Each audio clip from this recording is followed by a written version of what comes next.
Hello, everyone. Someone just left a comment in my comment section. I wasn't expecting it. I guess I'll call this Chris Cornell, the Robbery Part 2, because it has to do with what I talked about in that video.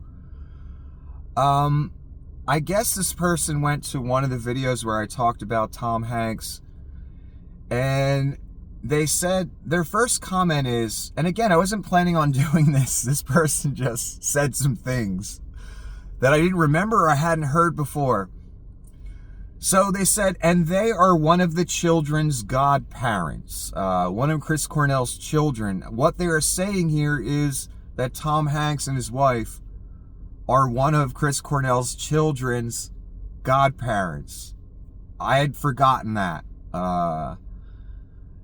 So I thought to myself, okay, well, maybe there's some photos. I asked the person, here's what I said. I said, is Tom in any of those godparent photos? I'm just curious. Because I made a point that maybe he doesn't want his name associated with certain people. I don't know. So I'm, further verifying here. I'm asking the person, they seem to know something I don't know, where I had forgotten or whatever. So I'm asking them, is Tom in any of those godparent photos? Just curious, because I want to know if my theory's correct. So I expected an answer like, oh, there's a photo over here, or maybe it's on someone's Instagram, or, I expected an answer like that. I didn't expect the answer I got, and the first time I read the comment, the best part of the comment slipped by me. It wasn't until I read it a second time, because I was like, I think there's some things I missed in there or something. Let me look at that again. Because I had a comment I wanted to write back, which I'll read in a second. But here's the response to, is Tom in any of those godparent photos? The person said... The person said, no, none that I've found.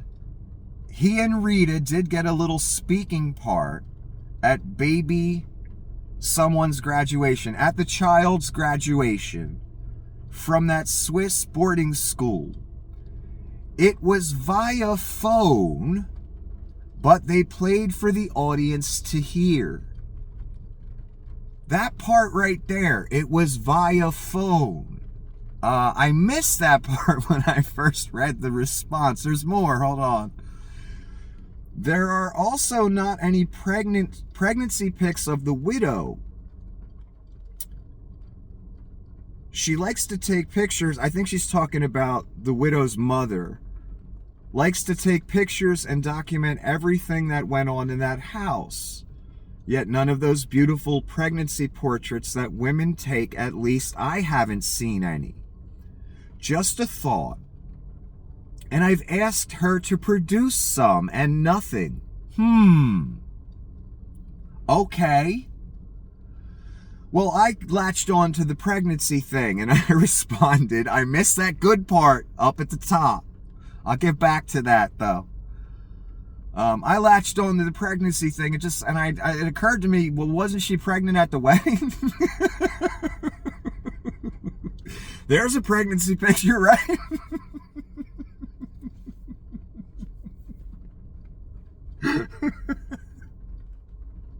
I'm just asking here. I thought I saw pictures where she was pregnant at the wedding. Maybe I'm mistaken. Maybe I forgot.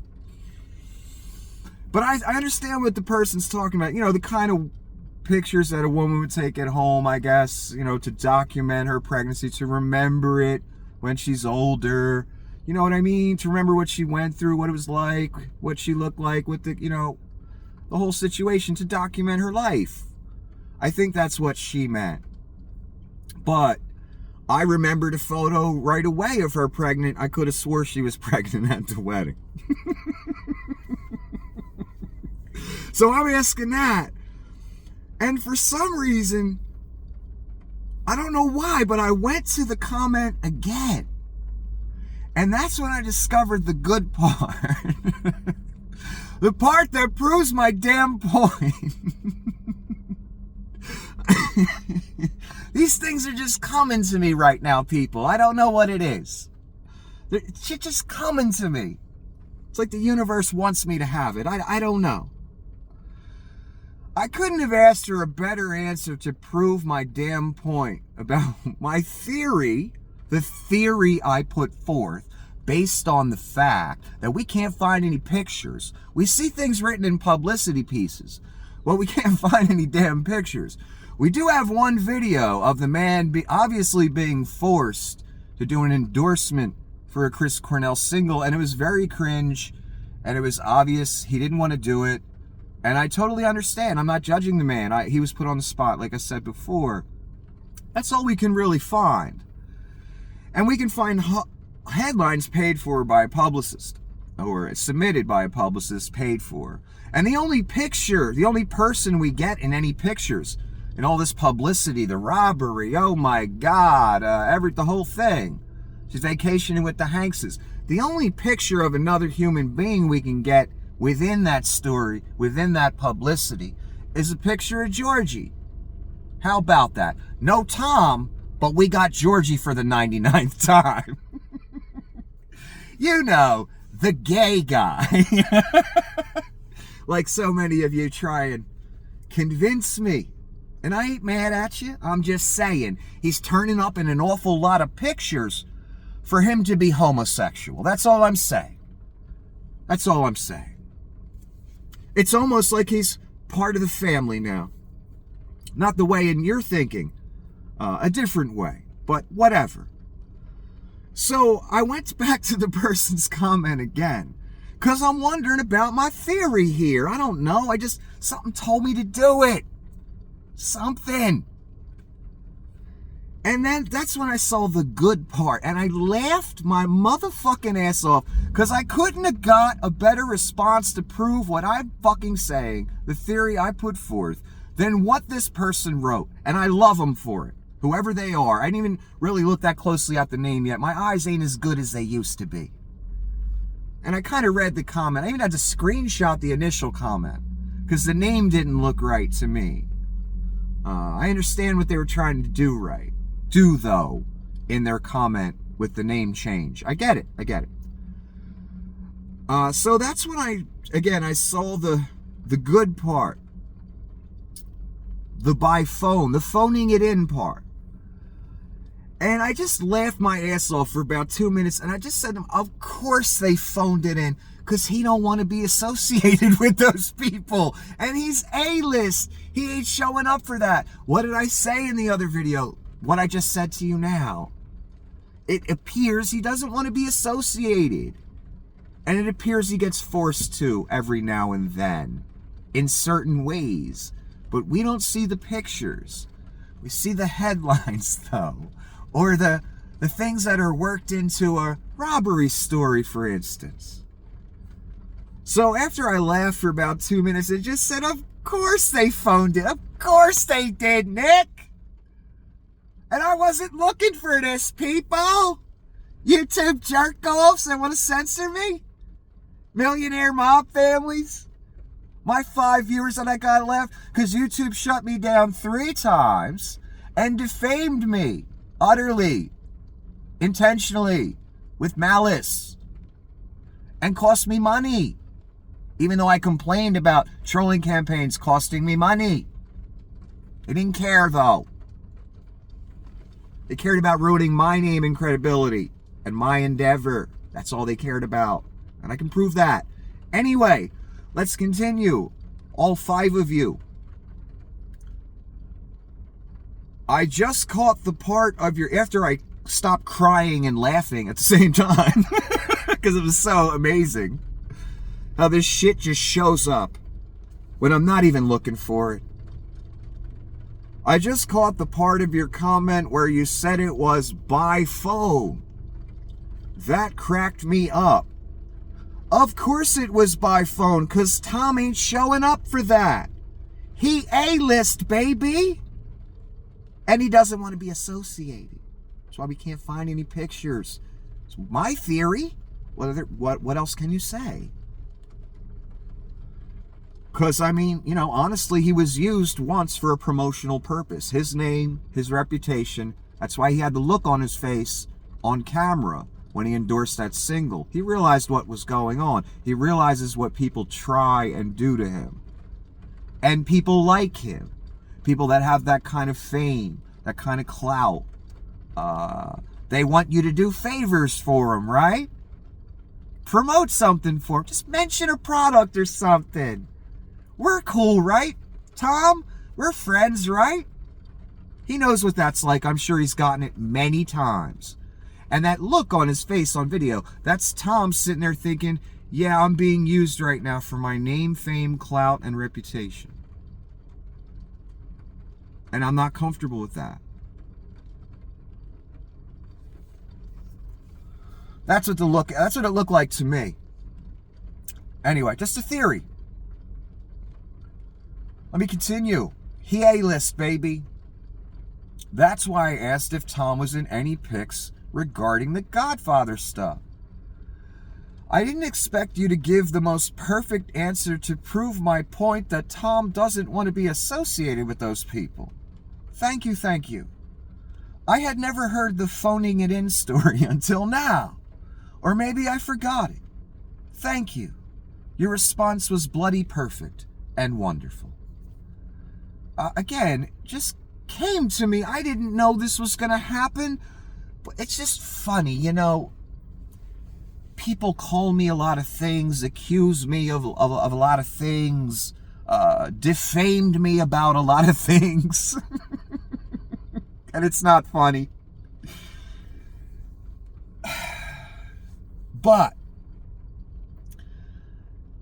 over time, things like this keep happening, where I'm not even trying to prove my point anymore, and someone proves my point for me without me even looking for it, looking at it whatsoever.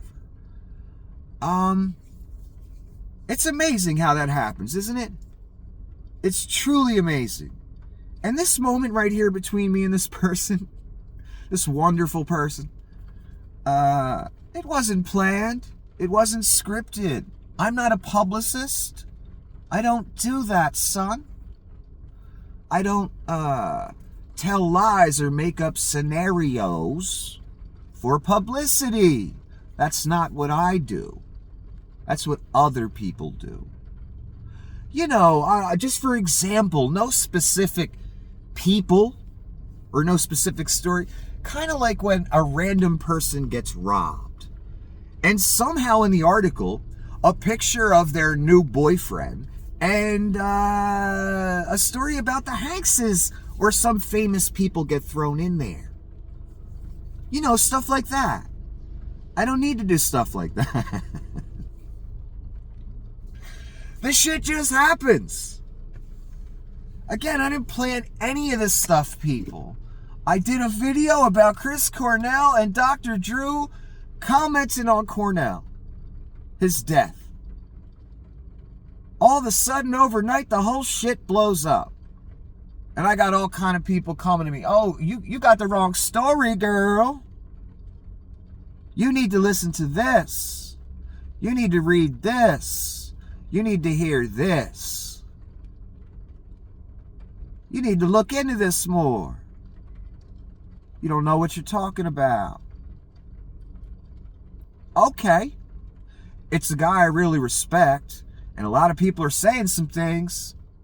Maybe I should look into it. And here we are, 7 years later, after thugs have been sent, FBI's been called, 1 million websites have shut me down. This website here defamed me and shut me down 3 times.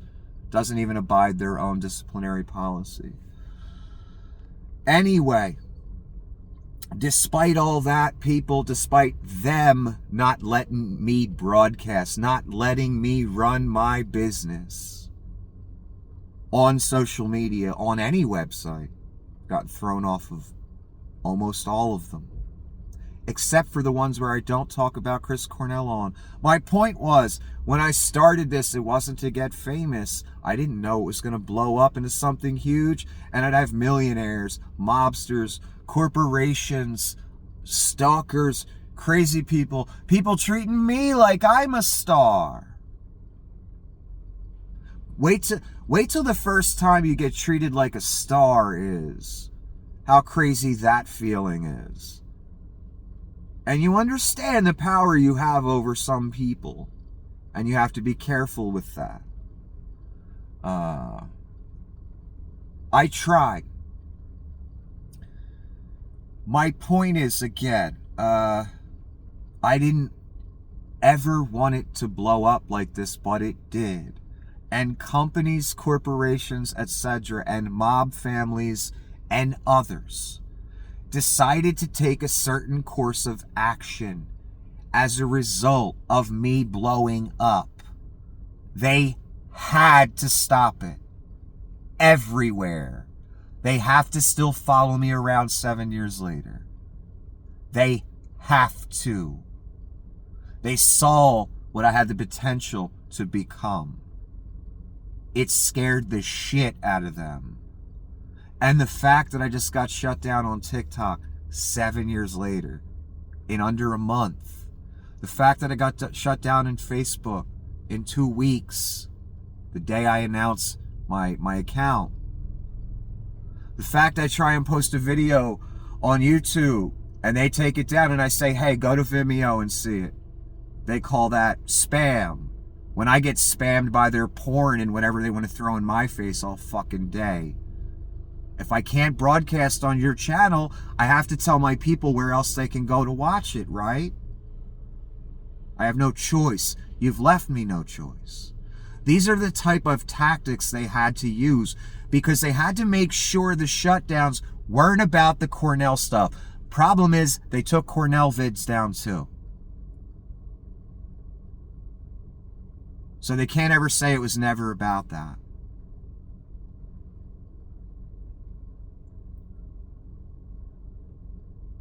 Again, it comes down to this, people. They saw I was going to blow up big time. I already did blow up. Going from nobody with no lights, cameras, production to 40,000 views, 10,000 subs, pretty much overnight, that's unheard of. That doesn't happen to a lot of people without doing the bullshit where you're paying for publicity, paying for bots, paying for followers, paying for comments, paying for views. I told you about the emails I got from several companies where I could buy followers, views, whatever. I never did that. I never went that route. It was completely organic and crowdfunded. They could not have that. YouTube, TikTok, Facebook, the millionaires, they could not have that. That's simple. Too dangerous to them. Why? Maybe what I'm saying is true. You don't pay attention to someone that much. You don't shut them down 7 years later. You don't make phone calls 7 years later. Unless, okay? You don't pay that much attention to someone who's a crackpot. You don't pay that much attention to someone who's a threat as a broadcaster. Unless they're a threat as a broadcaster, excuse me.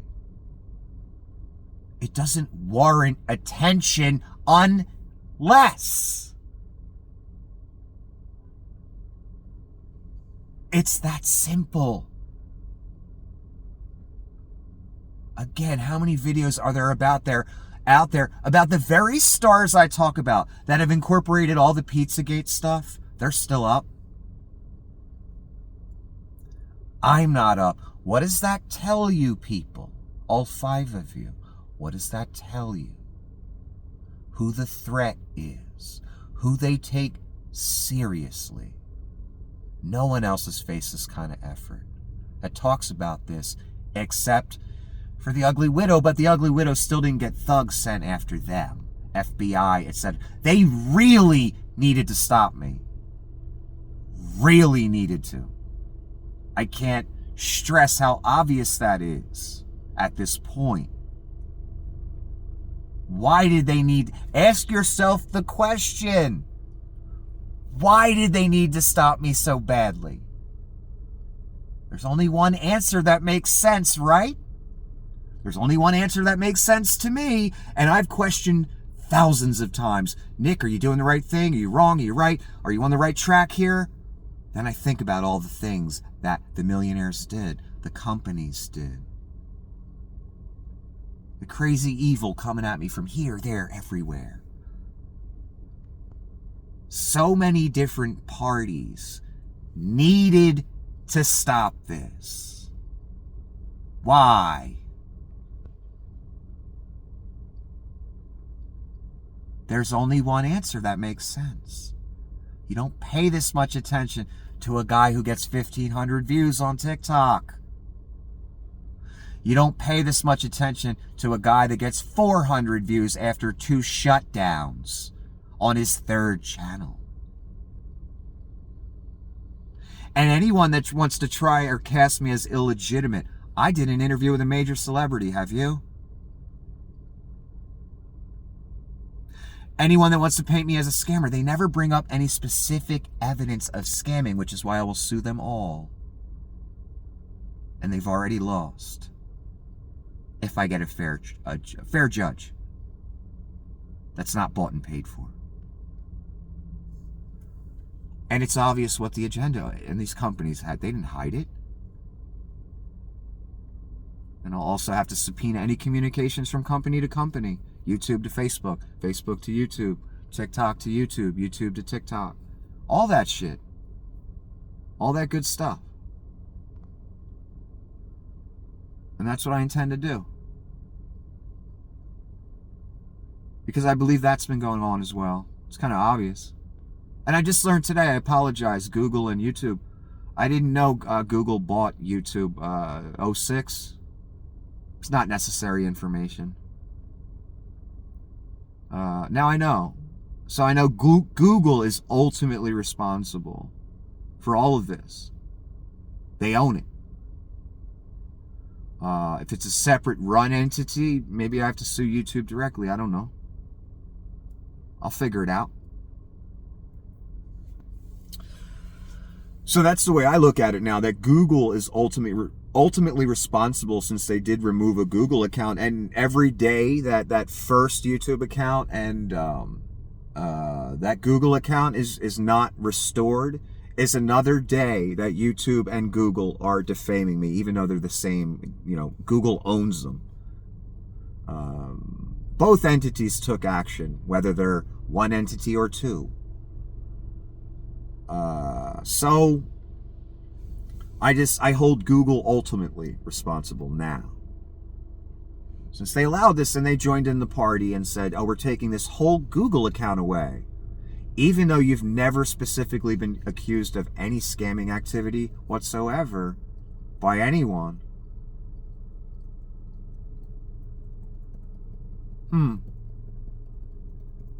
I know, guys, you thought I was some meth head crazy person, that you could just label anything and I'd just go away. Sorry. Have a good day.